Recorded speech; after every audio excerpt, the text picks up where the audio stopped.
श्री हनुमान अष्टोत्तरशतनाम स्तोत्रम्। नारद उवाच सर्वशास्त्रार्थ तत्त्वज्ञ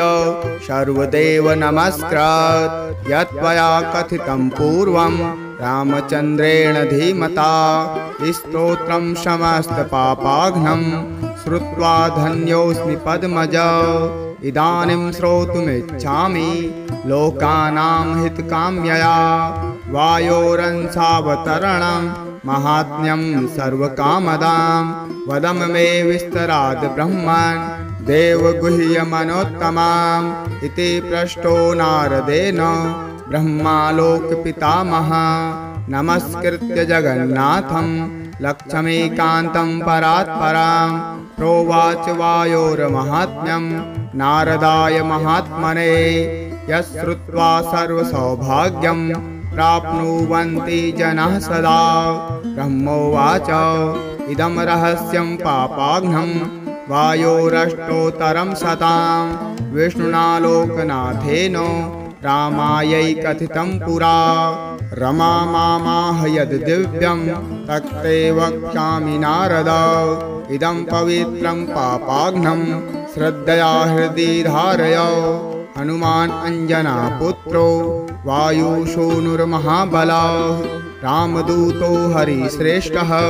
शूरी केसरी नन्दनः। सूर्यश्रेष्ठो महाकायो वज्री वज्रप्रहारवान् महासत्त्वो महारूपो ब्रह्मण्यो ब्रह्मणप्रियः। मुख्यप्राणो महाभीमः पूर्णप्रज्ञो महागुरुः ब्रह्मचारी वृक्षधरः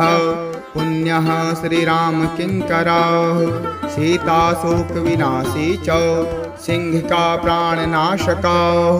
मैनाकगर्वभङ्गश्च छायाग्रहनिवारकः। लङ्कामोक्षप्रदो देवः सीतामार्गणतत्परः रामाङ्गुलीप्रदाता च सीताहर्षविवर्धनः। महारूपधरो दिव्यो यः शोकवननाशकः मन्त्रीपुत्रहरो वीरः पश्चसेनाग्रममर्दनः। दशकण्ठसुतघ्नश्च ब्रह्माशास्त्रवशगो व्ययः दशास्य सललापपरो लङ्कापुरविदाहकः। तीर्णाभिकपिराजश्च कपियूथपरञ्जकः चूडामणिप्रदाता च श्रीवशयः प्रियदर्शकः। कौम्पीनकुण्डलधरः कनकागदभूषणः सर्वशास्त्रसुसम्पन्नः सर्वज्ञो ज्ञानदोत्तमः। मोक्षप्राणो महावेगः शब्दशास्त्रार्थविशारदः बुद्धिमान् लोकेशः सुरेशो लोकरञ्जकः। लोकनाथो महादर्पः सर्वभूतभयापः रामवाहनरूपश्च सञ्जीवाचलभेदकः। कपीनां प्राणदाता च लक्ष्मणप्राणरक्षकः रामपादसमीपस्थो लोहितास्यो महाहनुः। रामसन्देशकर्ता च भरतानन्दवर्धनः रामाभिषेकलोकश्च रामकार्यधुरन्धरः। कुन्तीगर्भसमुत्पन्नो भीमो भीमपराक्रमः लाक्षागृहविनिर्मुक्तो हिडिम्बासुरमर्दनः। धर्मानुजः पाण्डुपुत्रो धनञ्जयसहायवान् बकासुरवधो युक्तस्तद्ग्रामपरिरक्षकः। भिक्षाहाररतो नित्यं कुलालक्ष्यगृहमध्यगः। पाञ्चाल्ययुधवाह सञ्जातः सम्मोदो बहुकान्तिमान् विराटनगरे गूढचरः कीचकमर्दनः। दुर्योधननिहन्ता च जरासन्धविमर्दनः सौगन्धिकापहर्ता च द्रौपदी प्राणवल्लभः। पूर्णबोधो व्यासशिष्यो यतिरूपो महामतिः। दुर्वादी गजसिंहस्य तर्कशास्त्रस्य खण्डकः बौद्धगमविवेता च सांख्यशास्त्रस्य दूषकः। द्वैतशास्त्रप्रणेता च वेदव्यासमतानुगाः पूर्णानन्दपूर्णसत्त्वः पूर्णवैराग्यसागराः इति श्रुत्वा नारदस्तु वयोश्चरितमद्भुतं मुदा परमया युक्तः स्तोतुं समुपचक्रमे रामावतारजाताय हनुमद्रूपिणे नमः वासुदेवस्य भक्ताय भीमसेनाय ते नमः वेदव्यासमतोद्धार परत्रये पूर्णसुखाय च दुर्वादिध्वान्तचन्द्राय पूर्णबोधाय ते नमः गुरुराजाय धन्याय कञ्जनेत्राय ते नमः दिव्यरूपाय शान्ताय नमस्ते यतिरूपिणे स्वानन्दस्तवासुदेवाय सच्चिताय नमो नमः अज्ञानतिमिरार्काय व्यासशिष्याय ते नमः अथाभिवन्द्यपितरं ब्राह्मणं नारदो मुनिः परिक्रम्य विनिर्यातो वासुदेवं हरिं स्मरन् अष्टोत्तरशतं देव्यं वायुशूनोर्महात्मना यः पठेत् श्रद्धया नित्यं सर्वबन्धात् प्रमुच्यते सर्वरोगविनुर्मुक्तः सर्वपापैर्न लिप्यते राजवंशस्य भवे नित्यं स्तोत्रस्यास्य प्रभावतः भूतग्रहनिवृत्तश्च प्रज्ञावृद्धिश्च जायते आयुरारोग्यम् ऐश्वर्यं बलं कीर्तिं लभेत् पुमान् यः पठेद् वायुचरितं भक्त्या परमया युतः सर्वज्ञानसमायुक्तः शयाति परमं पदाम् सर्वशास्त्रार्थतत्त्वज्ञ सर्वदेव नमस्कृत् यत्त्वया कथितं पूर्वं रामचन्द्रेण धीमता स्तोत्रं समस्तपापाघ्नं श्रुत्वा धन्योऽस्मि पद्मज इदानीं श्रोतुमिच्छामि लोकानां हितकाम्यया वायोरंसावतरणं महात्म्यं सर्वकामदां वदम मे विस्तराद् ब्रह्मन् देवगुह्यमनोत्तमाम् इति पृष्टो नारदेन ब्रह्मालोकपितामहः नमस्कृत्य जगन्नाथं लक्ष्मीकान्तं परात्परां प्रोवाच वायोर्माहात्म्यं नारदाय महात्मने यश्रुत्वा सर्वसौभाग्यं प्राप्नुवन्ति जनाः सदा ब्रह्मोवाच इदं रहस्यं पापाघ्नं वायोरष्टोत्तरं शतं विष्णुना लोकनाथेन रामायै कथितं पुरा रमा मामाह यद् दिव्यं तत्ते वक्ष्यामि नारद इदं पवित्रं पापाघ्नं श्रद्धया हृदि धारय हनुमान् अंजनापुत्रो वायुशूनुर्महाबलः रामदूतो हरिश्रेष्ठः शूरीकेसरी नन्दनः सूर्यश्रेष्ठो महाकायो वज्री वज्रप्रहारवान् महासत्त्वो महारूपो ब्रह्मण्यो ब्रह्मणप्रियः मुख्यप्राणो महाभीमः पूर्णप्रज्ञो महागुरुः ब्रह्मचारी वृक्षधरः पुण्यः श्रीरामकिङ्करः सीताशोकविनाशी च सिंहिका प्राणनाशकः मैनाकगर्वभङ्गश्च छायाग्रहनिवारकः लङ्कामोक्षप्रदो देवः सीतामार्गणतत्परः रामाङ्गुलीप्रदाता च सीताहर्षविवर्धनः महारूपधरो दिव्यो यः शोकवननाशकः मन्त्रीपुत्रहरो वीरः पश्चसेनाग्रममर्दनः दशकण्ठसुतघ्नश्च ब्रह्माशास्त्रवशगो व्ययः दशास्य सललापपरो लङ्कापुरविदाहकः तीर्णाभिकपिराजश्च कपियूथपिरञ्जकः चूडामणिप्रदाता च श्रीवशयः प्रियदर्शकः कौम्पीनकुण्डलधरः कनकागदभूषणः सर्वशास्त्रसुसम्पन्नः सर्वज्ञो ज्ञानदोत्तमः मोक्षप्राणो महावेगः शब्दशास्त्रार्थविशारदः बुद्धिमान् लोकेशः सुरेशो लोकरञ्जकः लोकनाथो महादर्पः सर्वभूतभयापः रामवाहनरूपश्च सञ्जीवाचलभेदकः कपीनाम प्राणदाता च लक्ष्मणप्राणरक्षकः रामपादसमीपस्थो लोहितास्यो महाहनुः रामसन्देशकर्ता च भरतानन्दवर्धनः रामाभिषेकलोकश्च रामकार्यधुरन्धरः कुन्तीगर्भसमुत्पन्नो भीमो भीमपराक्रमः लाक्षागृहविनिर्मुक्तो हिडिम्बासुरमर्दनः धर्मानुजः पाण्डुपुत्रो धनञ्जयसहायवान् बकासुरवधो युक्तस्तद्ग्रामपरिरक्षकः भिक्षाहाररतो नित्यं कुलालक्षगृहमध्यगः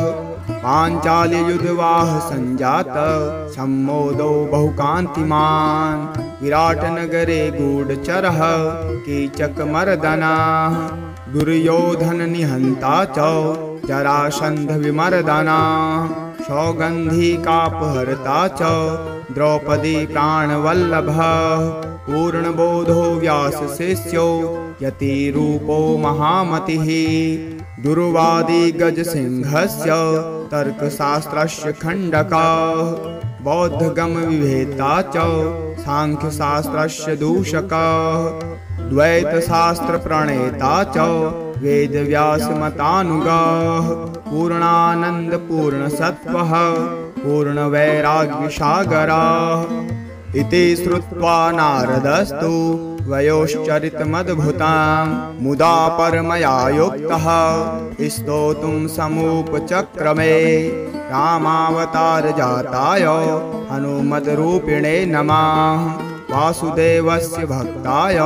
भीमसेनाय ते नमः वेदव्यासमतोद्धार परत्रये पूर्णसुखाय च दुर्वादिध्वान्तचन्द्राय पूर्णबोधाय ते नमः गुरुराजाय धन्याय कञ्जनेत्राय ते नमः दिव्यरूपाय शान्ताय नमस्ते यतिरूपिणे स्वानन्दस्तवासुदेवाय सच्चिताय नमो नमः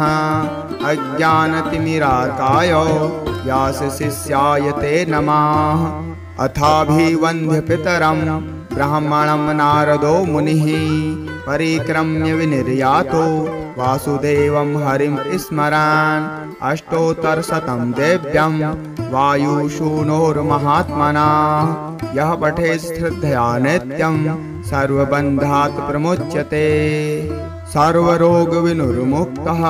सर्वपापैर्न लिप्यते राजवंशस्य भवे नित्यं स्तोत्रस्यास्य प्रभावतः भूतग्रहनिवृत्तश्च प्रज्ञावृद्धिश्च जायते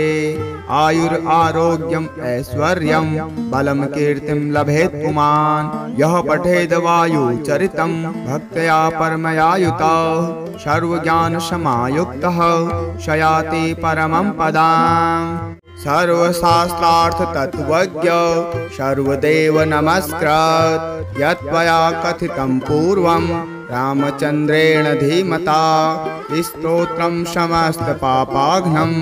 श्रुत्वा धन्योऽस्मि पद्मज इदानीं श्रोतुमिच्छामि लोकानां हितकाम्यया वायोरंसावतरणं महात्म्यं सर्वकामदां वदम मे विस्तराद् ब्रह्मन् देवगुह्यमनोत्तमाम् इति पृष्टो नारदेन ब्रह्मालोकपितामहः नमस्कृत्य जगन्नाथं लक्ष्मीकान्तं परात्परां प्रोवाच वायोर्माहात्म्यं नारदाय महात्मने यश्रुत्वा सर्वसौभाग्यं प्राप्नुवन्ति जनाः सदा ब्रह्मोवाच इदं रहस्यं पापाघ्नं वायोरष्टोत्तरं शतां विष्णुना लोकनाथेन रामायै कथितं पुरा रमा मामाह यद् दिव्यं तत्ते वक्ष्यामि नारद इदं पवित्रं पापाघ्नं श्रद्धया हृदि धारय हनुमान अंजना पुत्रो वायुशूनुर्महाबलः रामदूतो हरिश्रेष्ठः शूरी केसरी नंदनः सूर्यश्रेष्ठो महाकायो वज्री वज्रप्रहारवान् महासत्त्वो महारूपो ब्रह्मण्यो ब्रह्मणप्रियः मुख्यप्राणो महाभीमः पूर्णप्रज्ञो महागुरुः ब्रह्मचारी वृक्षधरः पुण्यः श्रीरामकिङ्करः सीताशोकविनाशी च सिंहिका प्राणनाशकः मैनाकगर्वभङ्गश्च छायाग्रहनिवारकः लङ्कामोक्षप्रदो देवः सीतामार्गणतत्परः रामाङ्गुलीप्रदाता च सीताहर्षविवर्धनः महारूपधरो दिव्यो यः शोकवननाशकः मन्त्रीपुत्रहरो वीरः पश्चसेनाग्रममर्दनः दशकण्ठसुतघ्नश्च ब्रह्माशास्त्रवशगो व्ययः दशास्य सललापपरो लङ्कापुरविदाहकः तीर्णाभिकपिराजश्च कपियूथपरञ्जकः चूडामणिप्रदाता च श्रीवशयः प्रियदर्शकः कौम्पीनकुण्डलधरः कनकागदभूषणः सर्वशास्त्रसुसम्पन्नः सर्वज्ञो ज्ञानदोत्तमः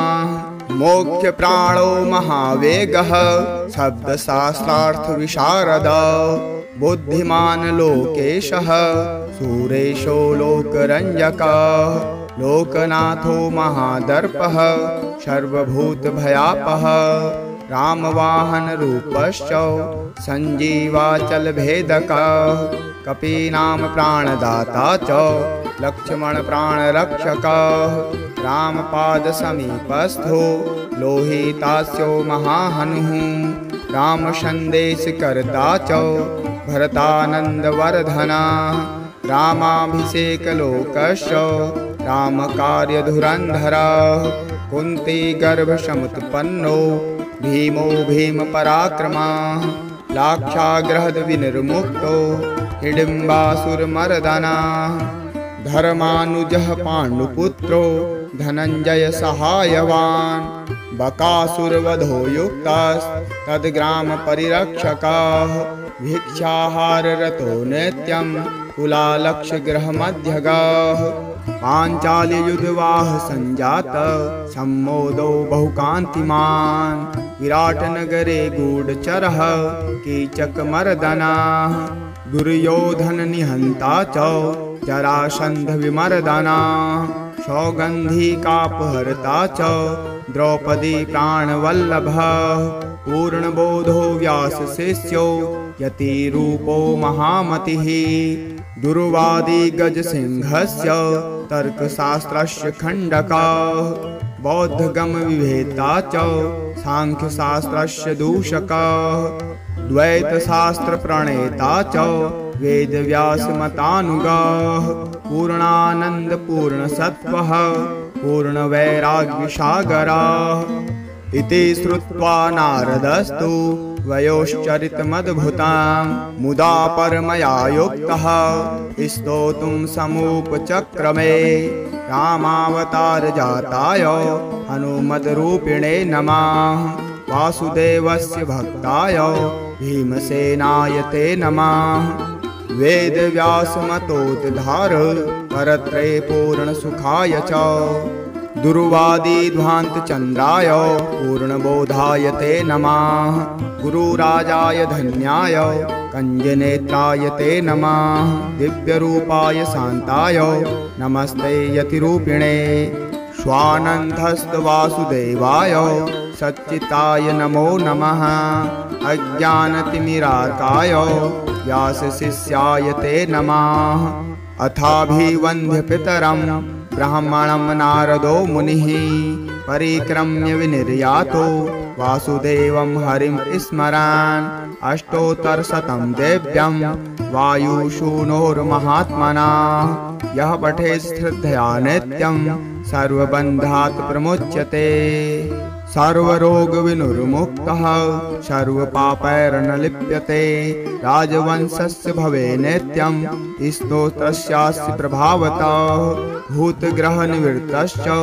प्रज्ञावृद्धिश्च जायते आयुरारोग्यम् ऐश्वर्यं बलं कीर्तिं लभेत् पुमान् यः पठेद वायुचरितं भक्त्या परमया युतः सर्वज्ञानसमायुक्तः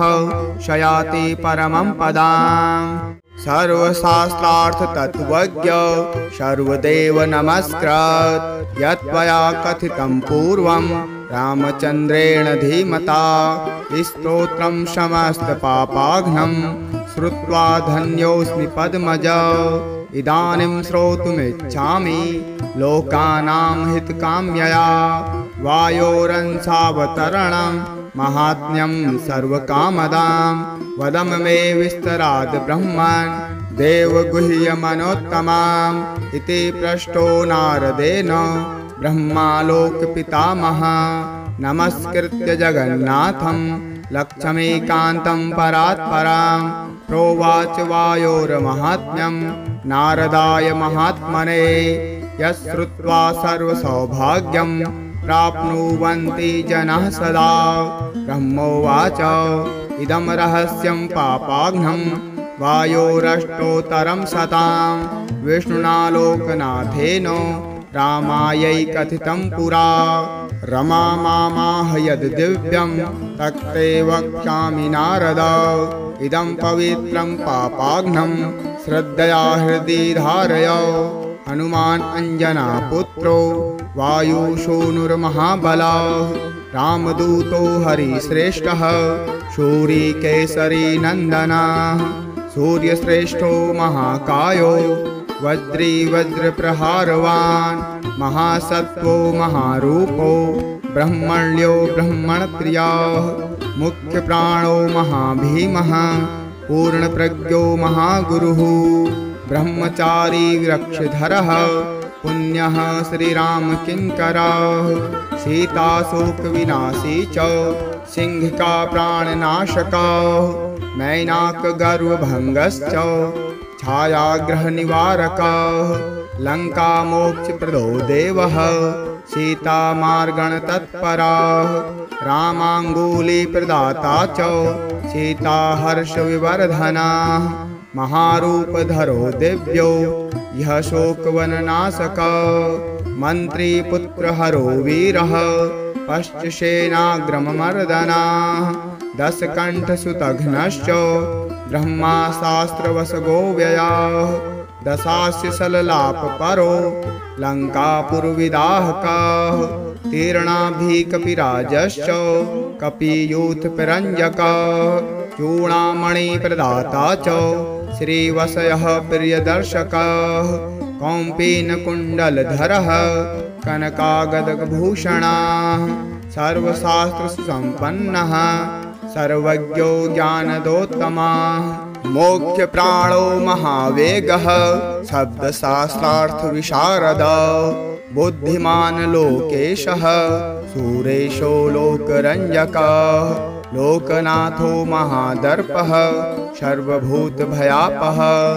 रामवाहनरूपश्च सञ्जीवाचलभेदकः कपीनां प्राणदाता च लक्ष्मणप्राणरक्षकः रामपादसमीपस्थो लोहितास्यो महाहनुः रामसन्देशकर्ता च भरतानन्दवर्धनः रामाभिषेकलोकश्च रामकार्यधुरन्धरः कुन्तीगर्भसमुत्पन्नो भीमो भीमपराक्रमः लाक्षागृहद्विनिर्मुक्तो हिडिम्बासुरमर्दनः धर्मानुजः पाण्डुपुत्रो धनञ्जयसहायवान् बकासुरवधो युक्तस्तद्ग्रामपरिरक्षकः भिक्षाहाररतो नित्यं कुलालक्षगृहमध्यगः पाञ्चाल्ययुधवाह सञ्जातः सम्मोदो बहुकान्तिमान् विराटनगरे गूढचरः कीचकमर्दनः दुर्योधननिहन्ता च जरासन्धविमर्दना सौगन्धिकापहर्ता च द्रौपदी प्राणवल्लभः पूर्णबोधो व्यासशिष्यो यतिरूपो महामतिः दुर्वादी गजसिंहस्य तर्कशास्त्रस्य खण्डकः बौद्धगमविवेता च सांख्यशास्त्रस्य दूषकः द्वैतशास्त्रप्रणेता च वेदव्यासमतानुगः पूर्णानन्दपूर्णसत्त्वः पूर्णवैराग्यसागरः इति श्रुत्वा नारदस्तु वयोश्चरितमद्भुतं मुदा परमया युक्तः स्तोतुं समुपचक्रमे रामावतारजाताय हनुमद्रूपिणे नमः वासुदेवस्य भक्ताय भीमसेनाय ते नमः वेदव्यासमतोद्धार परत्रे पूर्णसुखाय च दुर्वादिध्वान्तचन्द्राय पूर्णबोधाय ते नमः गुरुराजाय धन्याय कञ्जनेत्राय ते नमः दिव्यरूपाय शान्ताय नमस्ते यतिरूपिणे स्वानन्दस्तवासुदेवाय सच्चिताय नमो नमः अज्ञानतिमिरार्काय व्यासशिष्याय ते नमः अथाभिवन्द्यपितरं ब्राह्मणं नारदो मुनिः परिक्रम्य विनिर्यातो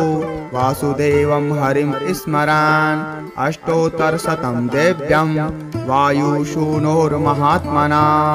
यः पठेत् श्रद्धया नित्यं सर्वबन्धात् प्रमुच्यते